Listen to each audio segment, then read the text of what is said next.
Good morning. It's Lisa from Lisa Heal Yourself, and today I want to talk further about the deeper meaning of disidentification and how it affects those of us with chronic illness, chronic pain, chronic suffering, chronic fatigue, chronic migraines, chronic symptoms of any kind, chronic disease of any kind, right? So those of us who have these chronic illnesses or chronic pain are identified with those things. So let me start first with identification.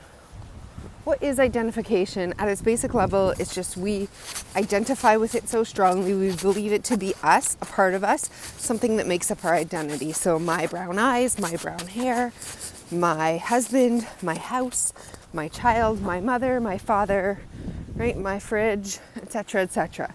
These are the things that we identify with so strongly that they make up part of our identity.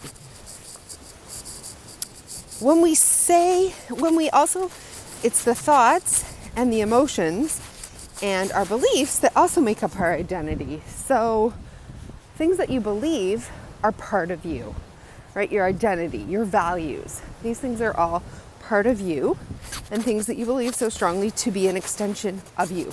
They make up you. So we identify most strongly with our body, and thus we're so identified with the symptoms that come up. We also identify with thoughts, and we also identify with emotions. So those are the three biggest things that we identify with internally, right? Because we want to focus this internally. And we believe that our body, our thoughts, and our emotions are what makes us us. And our body's completely identified with them. And if it starts to detach or starts to disassociate or starts to feel that one of those aspects of yourself is about to fall away or it's about to be taken away from it, it fights to get it back, whether it's good or bad, because it's part of the whole, it's part of the system. So it actually fights for things that you identify with. So what else can you identify with? These feelings. I feel tired. I feel sick. I feel exhausted. I feel sad. I feel, right? Whenever we say I am something, I'm tired. Oh my gosh, I'm so tired. We've just identified with it. We've just identified with exhaustion. Oh my gosh, I'm in so much pain. You've just identified with the pain. Okay, it is part of you. So that's why it's hard to let go of pain, because it is us. It is our identity. And when our identity is threatened, the body, the subconscious mind, will fight to hang on to it. So that's just a little kind of overview of identification and how we identify with things. So what is disidentification and how do we do it? So first of all, to disidentify with something does absolutely not mean to get away from it.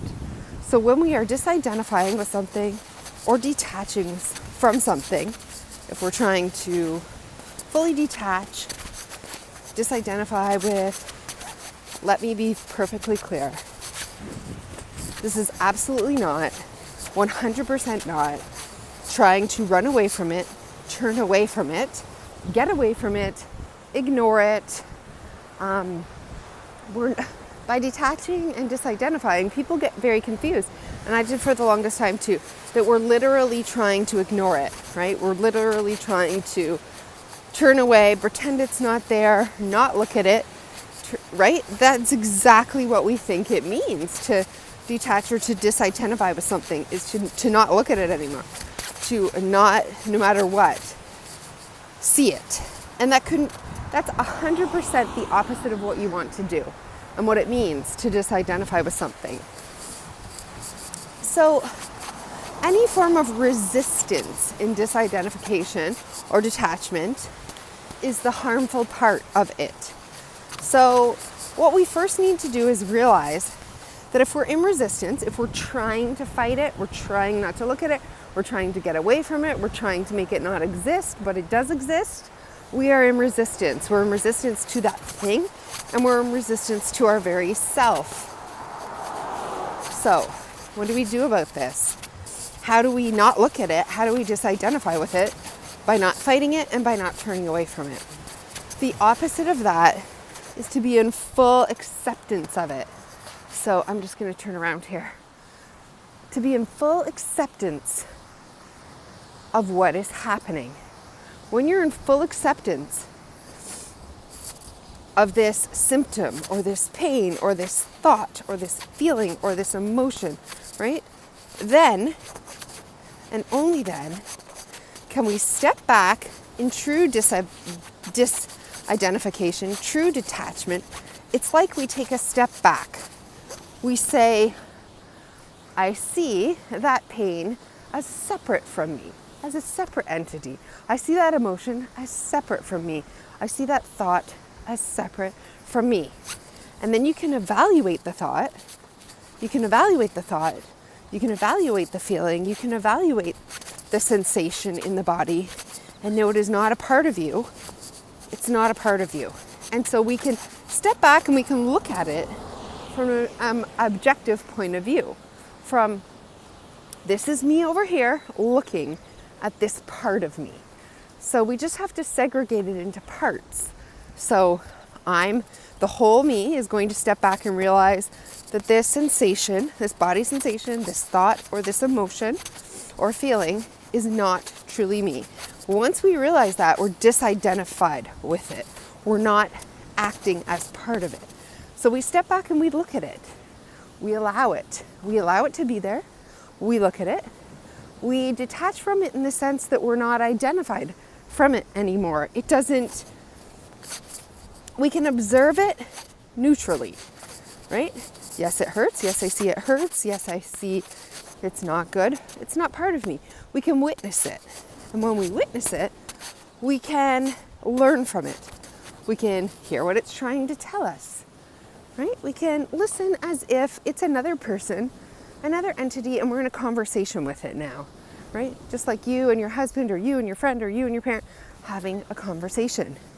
You can step back, you can treat it as another entity, and you can listen to what it's saying. You can observe it. You can see what its preferences are, what its dislikes are, what its patterns are. You can observe why it happens, when it flares, how it flares, what it looks like, what color is it, what texture does it have, what sensations does it have, what feelings and emotions and thoughts are attached to it, what does it want from you? What does it know? What is it trying to tell you? Why is it here? Right? We can see all these things because we've stepped back and we're neutral and we're observing and we're listening. We're being a good listener. It's like when you're in a conversation with another person, do you ever get caught up in the argument? You're just caught up in your own patterns. You're caught up in you're only thinking about you. But when you actually stop and you remember, hey, wait a minute, my only job is to listen, to hear their point, to see what they might be trying to tell me, to listen. I don't have to engage in negative feelings with this conversation. I can really listen and observe. And when we do that with these parts of ourselves that are here for a reason, they want attention and they want to be heard, then we can truly understand them better. So this is what true disidentification means. It's simply not detaching with any kind of a resistance, with any kind of a fear towards it, with any kind of a hate or dislike or I don't want you or go away or turning away from. It's simply detaching, noticing, being neutral, observing, looking at it from a different perspective, a higher perspective, allowing and learning from it. So if you haven't watched my video yesterday on the 3 steps that you need to heal, go ahead and do that. And this is specifically about disidentification. I will do the other steps, but I wanted to start with this one because it is so important, right? It's so important. And so I think for the longest time, I thought disidentification or detaching meant to disown it, to not look at it, to not allow it, to not let it be, to not observe it, right? To completely cut it off. And that is why it continues. Because it is there. That is the fact. That is the reality. It is there. So we need to step back in a neutral, objective manner, allow it, accept it. We don't have resistance. We don't run from it. We don't judge it. We don't criticize it. We don't try to banish it. We don't punish it, right? We full on just see it as a different part of ourself, as a different almost entity, a different person, a different part, a different being that is there. We accept in full confidence that it's there, and we just step back to observe and to understand, to try to learn. And once we do that, we have disidentified with it. And that is all you need to do. And from there, we can take the step to create, which I'll talk about in the next video. But it's very important that we look at disidentifying first. So I hope this video has been helpful. I hope that you can practice it. It's definitely easier in theory than it is in practice.